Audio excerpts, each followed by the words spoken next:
The neon lights of Miracle City flickered against the encroaching fog as the clock tower of Leone Middle School struck midnight.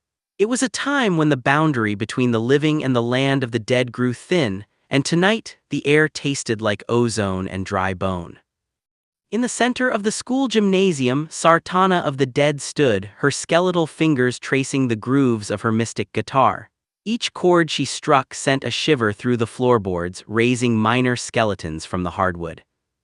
"A pathetic playground," Sartana hissed, her voice sounding like gravel grinding in a jar, "but sufficient for a graveyard."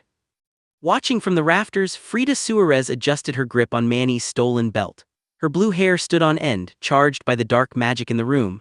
Beside her, crouched like a gargoyle, was Zoe Aves. The Black Cuervo toyed with a sonic-disruptor gadget, her eyes darting between Sartana and the entrance where a familiar metallic hum signaled salvation.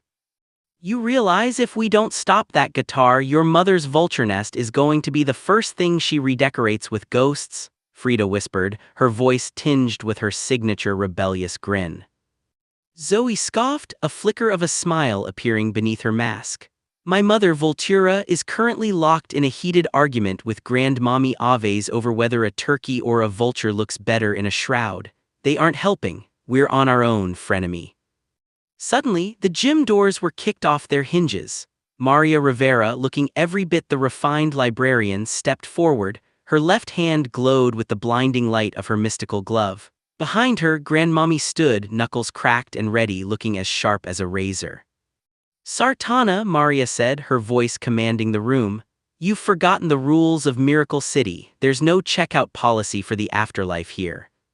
"Plata peligrosa," Sartana sneered, strumming a discordant note that summoned a wave of shadow warriors. From the dark corners, the school erupted into chaos.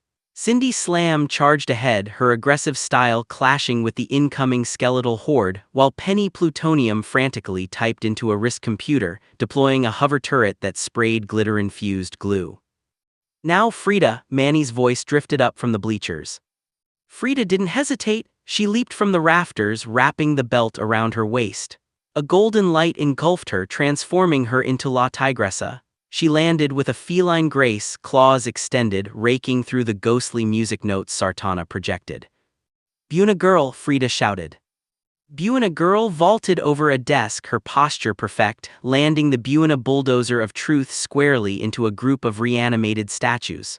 "Follow the code or pay the price," she declared with unwavering discipline. In the fray, Sophia La Chi and her band of rebels stood back, watching the struggle with crossed arms, waiting to see who would claim the city's destiny. But the mothers held the line. Mama Maniaca and Lady Legume fought side by side, their experienced moves creating an impenetrable wall of justice. Sartana roared, aiming her guitar to unleash a final, city-shattering chord.